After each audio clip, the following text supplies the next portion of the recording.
Hello बच्चों, कक्षा 9 के विज्ञान की ऑनलाइन क्लास में आप सभी बच्चों का हम स्वागत करते हैं।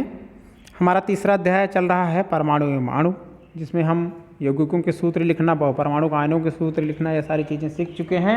अणु क्या होते हैं, यौगिक के अणु क्या होते हैं, तत्व के अणु क्या होते हैं, आयन क्या होते हैं और बहुपरमाणु का आयन क्या होते हैं, संयोजकता से किस प्रकार हम यौगिकों के रासायनिक सूत्र लिखते हैं, ये सारी बातें हम अभी तक सीख चुके हैं। अगर आपको कोई भी डाउट है, कोई भी चीज़ क्लियर नहीं हुई है, तो आप उसको उस वीडियो को दोबारा देखें, बार बार उसको देखने के बाद क्लियर हो जाएगा। फिर भी क्लियर नहीं है तो हम तो उपलब्ध ही हैं, फ़ोन करके कमेंट करके उसको आप क्लियर कर सकते हैं। आज हम उसके आगे पढ़ेंगे कि कैसे आणविक द्रव्यमान एवं सूत्र इकाई द्रव्यमान क्या होता है और कैसे हम इसे जानते हैं, कैसे ज्ञात करते हैं। पहली चीज़, आणविक द्रव्यमान। हम परमाणु द्रव्यमान की अवधारणा के बारे में पढ़ चुके हैं इसी अध्याय में, और इस अवधारणा का विस्तार जो है वह आणविक द्रव्यमानों का परिकलन करने के लिए किया जाता है।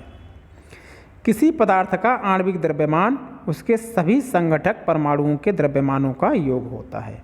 सामान्य भाषा में समझ लीजिए कि किसी भी पदार्थ का जो आणविक द्रव्यमान होता है, उसको बनाने में कितने परमाणु प्रयुक्त हुए हैं, उन सभी परमाणुओं के परमाणु द्रव्यमानों का योग उस अणु का आणविक द्रव्यमान कहलाता है। और इस प्रकार यह अणु का वह सापेक्ष द्रव्यमान है जिसे परमाणु द्रव्यमान इकाई द्वारा ही व्यक्त किया जाता है। उदाहरण के रूप में देखें, जल के अणु का सापेक्ष आणविक द्रव्यमान, इसका हम परिकलन करेंगे, और नाइट्रिक अम्ल के आणविक द्रव्यमान का परिकलन करेंगे। कैसे, देखिए इसमें पहले जल का अणु जो है उसमें हाइड्रोजन और ऑक्सीजन दो परमाणु प्रयुक्त हो रहे हैं, हाइड्रोजन का परमाणु और ऑक्सीजन का परमाणु। तो दोनों का परमाणु द्रव्यमान अलग अलग हमें ज्ञात है। हाइड्रोजन का परमाणु द्रव्यमान 1 होता है और ऑक्सीजन का परमाणु द्रव्यमान 16 होता है।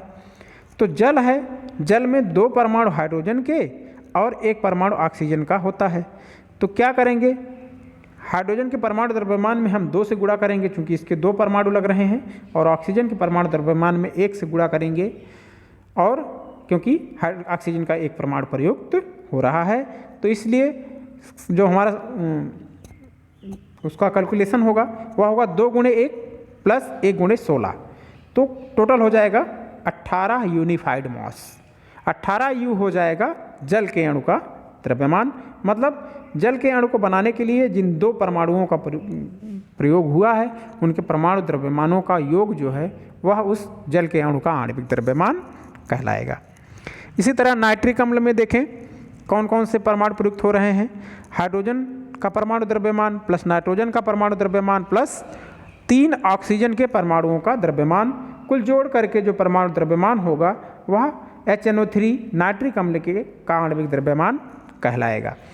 हाइड्रोजन का परमाणु द्रव्यमान 1 U होता है, ऑक्सीजन का परमाणु द्रव्यमान 16 U होता है और नाइट्रोजन का परमाणु द्रव्यमान 14 U होता है।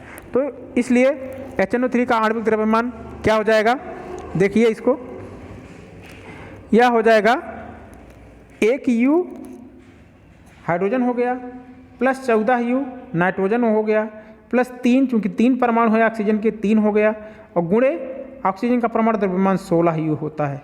तो इसमें 3 से हम गुणा कर देंगे और कैलकुलेशन करने के बाद हमें प्राप्त होगा 63 या 63 U, वह HNO3 का आणविक द्रव्यमान कहलाएगा। इसके पूरे सभी इसमें को बनाने में प्रयुक्त सभी परमाणुओं के द्रव्यमानों का योग होता है। अगली चीज़ देखते हैं, आणविक द्रव्यमान समझ में आ गया। अब देखते हैं सूत्र इकाई द्रव्यमान। किसी पदार्थ का सूत्र इकाई द्रव्यमान उसके सभी संघटक परमाणुओं के परमाणु द्रव्यमानों का योग होता है, जैसे आणविक द्रव्यमान होता है। तो जो आयनिक यौगिक होते हैं उनका हम सूत्र इकाई द्रव्य, जब उनका आणविक द्रव्यमान ज्ञात करते हैं तब उसे हम सूत्र इकाई द्रव्यमान कहते हैं। अन्य अणुओं, यौगिकों के अणुओं का जो द्रव्यमान ज्ञात करते हैं उसे हम आणविक द्रव्यमान कहते हैं। तो जिस प्रकार से हमने आणविक द्रव्यमान का प्रकलन किया है, अंतर केवल इतना है कि यहाँ पर हम उस पदार्थ के लिए सूत्र इकाई का उपयोग करते हैं जिसके संघटक आयन होते हैं। मतलब आयनों का जो आणविक द्रव्यमान है वह सूत्र इकाई द्रव्यमान कहलाता है। ज्ञात ठीक आणविक द्रव्यमान की तरह ही किया जाता है। आणविक द्रव्यमान और सूत्र इकाई द्रव्यमान में कोई बहुत अंतर नहीं है। अणुओं का आणविक द्रव्यमान जब ज्ञात करते हैं तो हम उसे आणविक द्रव्यमान कहते हैं। आयनिक अणुओं का जब हम आयनों का जब हम आणविक द्रव्यमान ज्ञात करते हैं तो उसे हम सूत्रिकाय द्रव्यमान ज्ञात कहते हैं। जैसे सोडियम क्लोराइड। अब सोडियम क्लोराइड का रासायनिक सूत्र है NaCl और इकाई सूत्र क्या होगा, इसका कैसे हम ज्ञात करेंगे, वही प्रक्रिया अपनाएंगे। सोडियम का परमाणु द्रव्यमान 23 होता है और इसका एक परमाणु प्रयुक्त हो रहा है। क्लोरीन का परमाणु द्रव्यमान 35.5 होता है, इसका भी एक परमाणु प्रयुक्त हो रहा है।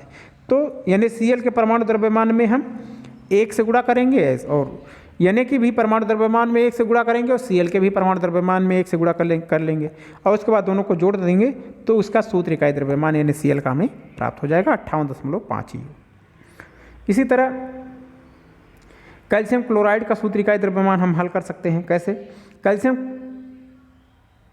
का जो परमाणु द्रव्यमान होता है वो 40 होता है और क्लोरीन का हमने भी देखा कि 35.5 EU होता है। अब CaCl2, तो Ca का एक ही परमाणु है तो 40 गुणे 1 गुणे 40 हो जाएगा और Cl2 का 2 है तो 2 गुणे 35.5 EU हो जाएगा। तो 40 U प्लस 71 U जोड़ करके हम 111 U CaCl2 का सूत्र इकाई द्रव्यमान कहलाएगा। यह होता है सूत्र इकाई द्रव्यमान ज्ञात करने का तरीका। मोल के बारे में थोड़ा सा दिया गया है, इसको समझ लें। भला कि आपके सिलेबस से यह बाहर कर दिया गया है अब, लेकिन यह ग्राफ आप थोड़ा सा देख लें।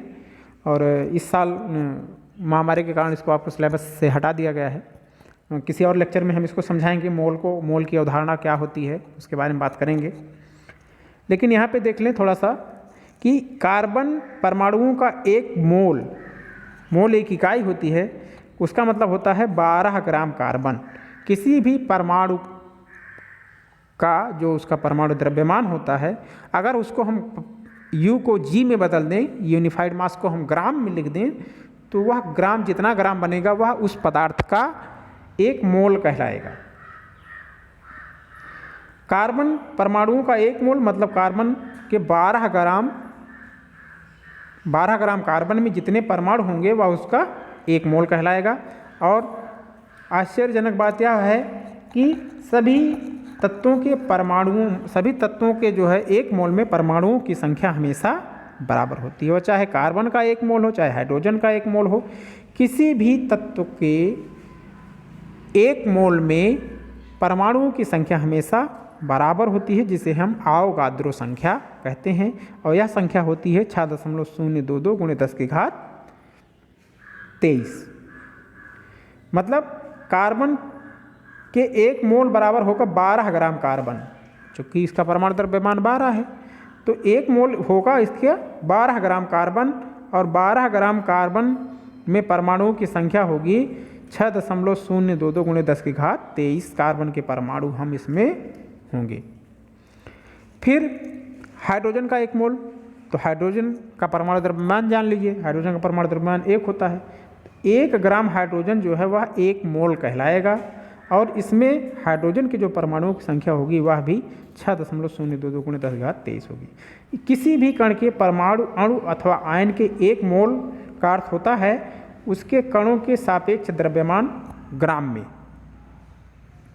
और कणों की संख्या हमेशा 6.022 × 10⁻23 ही होती है।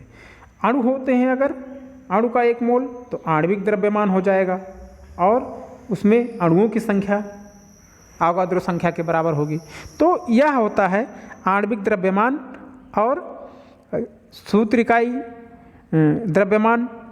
यह आवोगाद्रो मोल के बारे में हमने थोड़ा सा नीचे देखा है और उसके बाद हमने पहले इसके सीखा था कि सूत्र इकाई द्रव्यमान कैसे ज्ञात करते हैं, किसे कहते हैं, और उसके पहले पढ़ा कि आणविक द्रव्यमान क्या होता है। आज का हमारा जो टॉपिक था आणविक द्रव्यमान और सूत्र इकाई द्रव्यमान, आपने ज्ञात करना सीख लिया है।